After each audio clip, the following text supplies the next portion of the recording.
Bienvenidos a Conexionistas, una emisión más de nuestra serie sobre seguridad. Como pueden ver, está con nosotros Fernando Pescador, quien es experto en el tema y con el que hemos tenido varios capítulos donde hemos analizado pues algo que nos concierne mucho. Si uno es mexicano, si vive en este país, en estas épocas, pues debe de estar preocupado por la seguridad porque es un tema que está vigente por muchísimas razones. Edgar, ¿cómo estás? Amigas, amigos de Conexionistas, una vez más con ustedes y con Fernando, a quien le agradecemos muchísimo, no solamente su presencia, porque Fernando es de estas personas preocupadas por el tema y es él quien nos dice, oigan, está pasando esto, creo que vale la pena reflexionar. Y Fernando, te agradecemos que estés atento en esto. Y comentábamos fuera de micrófonos, Fernando, que este asunto del candidato, del asesinato, el candidato a la presidencia en Ecuador, merece la pena darle una segunda leída porque hay varias lecciones y varias interpretaciones que tendríamos que considerar porque podría ser que en el caso mexicano pueda haber algunos elementos a considerar, sobre todo ahora que próximamente ya no va a haber ni corcholatas en competencia ni taparroscas, sino ya entra de lleno la carrera por la asociación presidencial. Entonces, Fernando, bienvenido y gracias por traer este tema a la mesa. Dinos exactamente qué es lo que estás viendo. Claro que sí, Edgar. Buenas tardes, Armando, a todos los conexionistas. Pues sí, vamos a retomar el día de hoy la situación en Ecuador, como, digamos, cómo el crimen organizado incide políticamente, ha incidido políticamente en Ecuador, y eso qué nos dice sobre la situación de los grupos criminales mexicanos a nivel global. Como ustedes recordarán, el pasado 9 de agosto, el candidato del Movimiento Construye, Fernando Villavicencio, de 59 años, fue pillado al salir de un mitin político en una escuela privada en Quito, esto en plena campaña presidencial allá en Ecuador. Fernando Villavicencio fue periodista de investigación y abogado. Su línea de investigación más reciente eran las relaciones del expresidente Rafael Correa con los sobornos de la empresa Odebrecht. Sabemos que en México también tuvo operación. También hacer del conocimiento de nuestros escuchas que el día 1 de agosto, entrada la campaña presidencial en Ecuador, Villavicencio recibió una amenaza de muerte vía telefónica. El mensaje incluyó la imagen de un líder criminal llamado José Adolfo Macías Villamar, alias Fito. Este personaje es el líder de la banda de los choneros ligada al cártel de Sinaloa, o sea, un grupo criminal mexicano. Pero solamente después del asesinato trascendió aquí en México, en junio, cuando apenas empezaba el proceso electoral en Ecuador, Villavicencio hizo una declaración vía video, un spot de campaña, por así decirlo, que decía que el cártel de Sinaloa y el cártel Jalisco Nueva Generación eran los responsables de las operaciones delictivas en Ecuador. Esto pues es grave porque sabemos que estas dos son las principales organizaciones criminales en México. Y Villavicencio hizo también en ese momento un llamado al presidente López Obrador, a quien, voy a citar textual, le dijo, encare su problema con las mafias, allá en ese país en donde gran parte de la clase política ha sido financiada por el narcotráfico. Entonces vemos que fueron declaraciones fuertes, no se limitó a un partido político, habló de la clase política, es decir, de chile, mole y dulce. Entonces eso nos debe de llevar a reflexionar sobre este asunto. Ahora, el contexto político de este asesinato es importante. Villavicencio fue postulado por el movimiento Construye, que es una evolución del Partido Concertación Nacional Democrática, fundado por César Montúfar. Aquí lo interesante es que Montúfar en su momento criticó al gobierno del entonces presidente Rafael Correa por cerrar la base norteamericana en Manta, el puerto de Manta, esto en 2009. Y aquí recordar que precisamente Rafael Correa inició su carrera política en Ecuador bajo la bandera precisamente de sacar a los norteamericanos de esta base de mando. Ya como presidente se negó a extender el acuerdo de 10 años firmado en 1999 con Estados Unidos. Y aquí vale la pena la siguiente reflexión. Este puerto de Manta es un puerto pequeño, mucho más pequeño que Guayaquil, que es, digamos, el hub, el hub comercial de Ecuador. Este puerto de Manta es la única instalación portuaria que llega hasta Panamá. O sea, entre Panamá y Manta, Ecuador, no hay absolutamente nada. Entonces es un punto estratégico, pues, para el comercio de cualquier sustancia, ¿verdad? Y además, en cuanto a la geografía de Ecuador, Manta está, digamos que a mitad del país, está entre Quito y Guayaquil. Entonces esto es interesante. Eh, el narcotráfico en Ecuador es importante y para ello vamos a utilizar tres categorías básicas del análisis de inteligencia, que es la escala, el alcance y la sofisticación. Entonces, la escala, para entender la escala del narcotráfico en Ecuador, dos están rápidamente. En 2020, la policía colombiana decomisó 526 kilos de cocaína base. Entonces recordamos que esta es como la materia prima, de estos 500 kilos saldrían 10 veces más, que iban en ruta hacia Ecuador. Entonces, es un tema importante en el trasiego de drogas, en lugar de la ubicación geográfica de Ecuador. Y otra estampa, en enero de 2021, las autoridades de Gambia, país africano, decomisaron un cargamento de casi 3 toneladas de cocaína que había zarpado precisamente desde Guayaquil. Entonces vemos que Ecuador pues es pues prácticamente un hub del narcotráfico. O sea, no es poca cosa lo que se mueve. Es un punto de trasiego, pero importante. ¿Y cuál es el alcance? Pues precisamente en 2023, en la Oficina contra las Drogas y el Crimen de Naciones Unidas, en su reporte señala a Ecuador como un hub estratégico de punto de partida de la cocaína para Centroamérica, América del Norte y Europa, vía Grecia y los Balcanes. O sea, casi nada. O sea, digamos que una de las cantidades más fuertes de esta droga cocaína está saliendo precisamente de Ecuador hacia todo el mundo. Y entonces vamos a la tercera categoría, la sofisticación.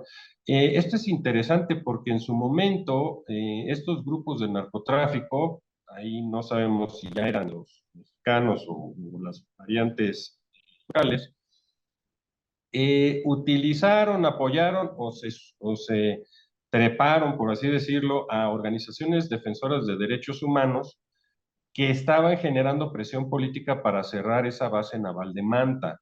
Esto es importante porque pues habla de una visión estratégica del negocio del narcotráfico. O sea, no fue cerrarla nada más porque sí, sino porque sabían que esto les abriría, digamos que la puerta geoestratégica para comerciar mayores volúmenes.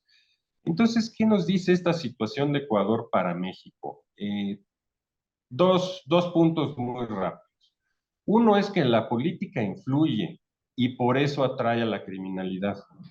Entonces, vemos en el caso de Rafael Correa, que por cierto, la prensa mexicana ha publicado que por lo menos parte de su equipo estaría en México operando electoralmente de cara a la elección en Ecuador, y otros incluso afirman que están apoyando a la 4T. Nada de esto ha sido corroborado, pero ahí está. Y lo segundo es un reporte conjunto de la DEA y Europol de diciembre de 2022. Entonces ya cuando la DEA y Europol se juntan y establecen que los criminales mexicanos se ubican a todo lo largo de la cadena de suministro de droga. Es decir, los narcos mexicanos, como en alguna ocasión hemos platicado, ya no es el señor que vive en la sierra, bigotón y con un cuerno de chivo. Este reporte conjunto de DEA y Europol es interesante porque en primera nos da la escala del problema que ya es global. Los grupos criminales mexicanos son de alcance global. En cuanto a escala, su alcance, pues estamos viendo el hemisferio occidental, están desde Ecuador hasta Norteamérica, también en Brasil, y de ahí se están extendiendo hacia Europa vía África, lo veíamos con el ejemplo de Gambia. Y entonces esta sofisticación, fíjense, va desde proveer de cocineros, o sea, toda esta gente que hace el fentanilo, metanfetaminas y demás, son mexicanos que viajan a Europa y se dedican a eso. Hay brokers, facilitadores criminales, ¿no? Que conectan a mafias con los centros de distribución. Hay intermediarios, ya facilitadores criminales que ya operan transacción por transacción. O sea, ya hay hasta una especialización aquí de esta actividad. Hay enviados, es decir, negociadores para la compra-venta de drogas, ya digamos que a cierto nivel, ¿no? O sea, ya entre grupos delincuenciales, no nada más entre dealers, por así decirlo. Y también están proveyendo de servicios de lavado de dinero. O sea, ya los mexicanos están en Europa ofreciendo toda esta gama de servicios criminales y los tiene detectado la ley Europol.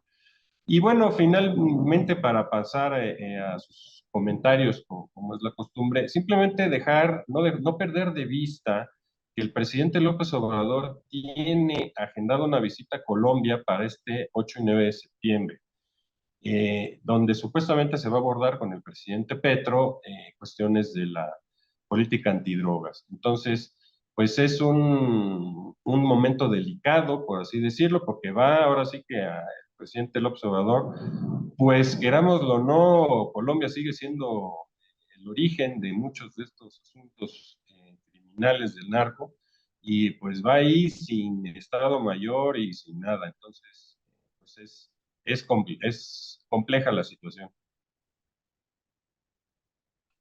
Bueno, Fernando, pintas un panorama eh, que a todas luces pues, es más preocupante de lo que suponíamos, porque me imagino que muchas de las personas, inclusive nuestra audiencia, suponían que este fortalecimiento del crimen organizado estaba más vinculado con su capacidad de fuego por aquellos videos que han circulado del cartel de Jalisco Nueva Generación, me parece, en donde los integrantes tienen armas mejores a todas luces que las de las policías locales, ¿no? Quizá a nivel del mismo ejército mexicano. Y esto que comentas, pues ya agrega otra capa, ¿no? Más preocupante, porque aquí estamos hablando ya de planeación y de estrategia, pero que lleva años. No es un asunto de ayer. Entonces, aquí hay ya un grupo pensante del lado del crimen organizado dedicado a eso justamente, ¿no? A pensar, a planear, a reflexionar los futuros en relaciones, etcétera.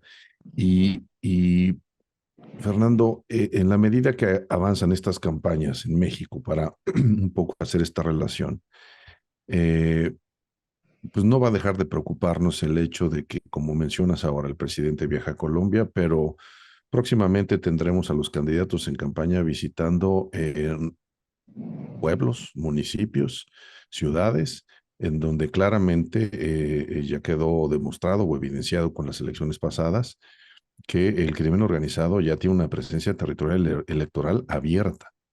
Ya no es un asunto de suposición, ya es un asunto, digamos, explícito. Entonces, eh, ¿de qué manera ves que esto vaya a complicar el proceso en el sentido de no veo yo que el gobierno mexicano pueda hacer ningún contrapeso y tengo la impresión de que esta capacidad organizativa que tú estás mencionando supera cualquier posibilidad de pacto y que en esas mesas donde uno se sienta a pactar o dialogar con el narcotráfico para cualquier cosa, porque no me lo imagino distinto, pues me hace pensar que el Estado mexicano se sienta a negociar quizás ya con menos fuerza o en condiciones iguales. Entonces no me imagino a los equipos de cualquiera que vaya a ser el candidato, ¿no? Imaginando y planeando la seguridad para su propio personal, para los propios candidatos, y mucho menos que la garanticen. ¿De qué manera crees que estos equipos lo van a sortear? Porque, pues por lo que platicas, yo creo que la propia lógica de estos cuartos de guerra que se hacían para los candidatos Si no fueron capaces de garantizar lo que pasó en Ecuador, en México, creo que el panorama es exactamente igual. No veo por qué haya haber una diferencia. No sé cómo lo veas. Gracias, Edgar.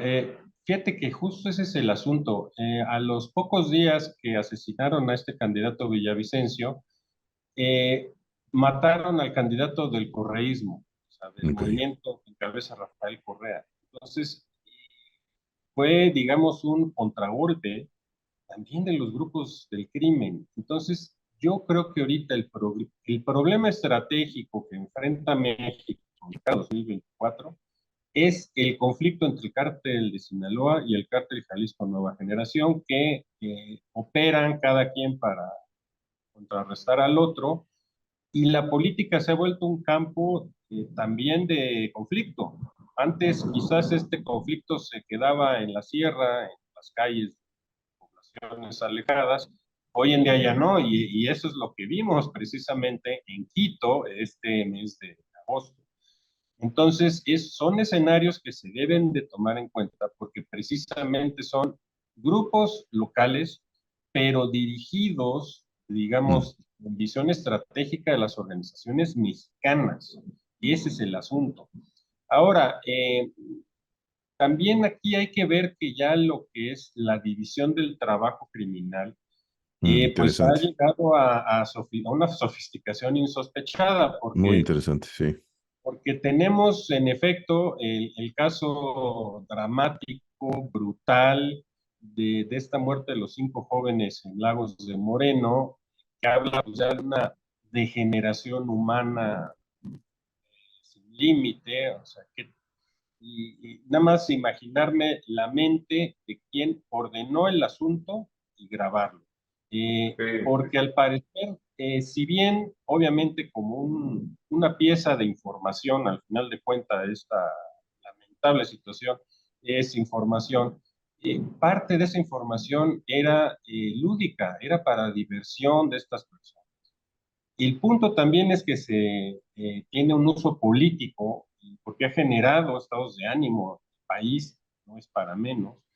Pero tenemos desde esa parte, digamos, completamente deshumanizada, a este reporte de conjunto de la DEA y Europol, en donde pues, resulta que hay negociadores del narco mexicano, brokers, así los describen, y de hecho, no sé si fue en julio o principios de mes también, en algún país europeo, no recuerdo si fue Bélgica o Holanda o dónde, precisamente detuvieron a un broker mexicano que le llevaban así, era el broker Z, que incluso la prensa mexicana, pues ¿cómo si ya los Zetas no existen? Pues por lo menos existen los brokers, entonces imagínate, estamos hablando de una estructura como de corporación global, donde tienes pues, la mano de obra que está en la maquila, que serían estos hechos lamentables en Lagos de Moreno, y por el otro lado tienes perfiles sofisticados de negociadores y brokers Sí, sí, y sí. una serie de cosas, ¿no?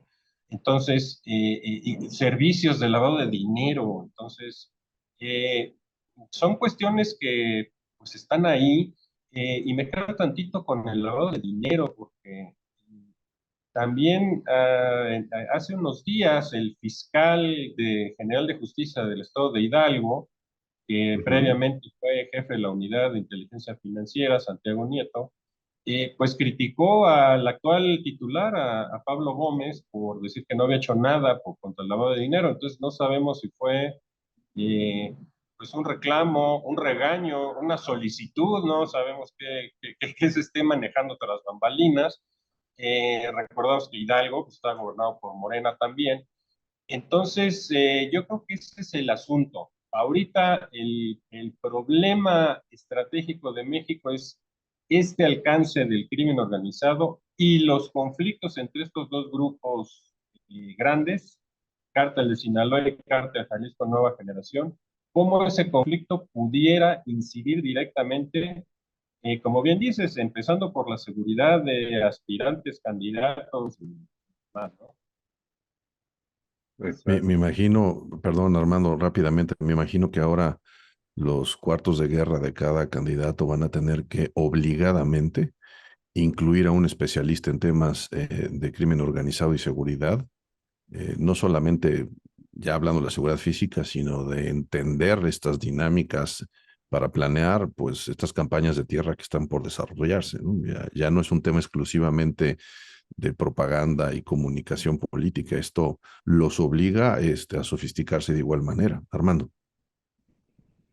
Fíjate que a mí me dejaste, Fernando, pensando con una cosa que dijiste, el tema de la DEA y el Servicio Europeo, no recuerdo el nombre, analizando la situación, dando todo este informe, dando todo este reporte. Pues obviamente, desde que esto es una situación global, pues está afectando globalmente y obviamente, pues el resto de los países del globo que estén en preocupación por lo que está pasando. Y mientras todo eso ocurre, pues aquí seguimos con la estupidez esa de los abrazos, no balazos.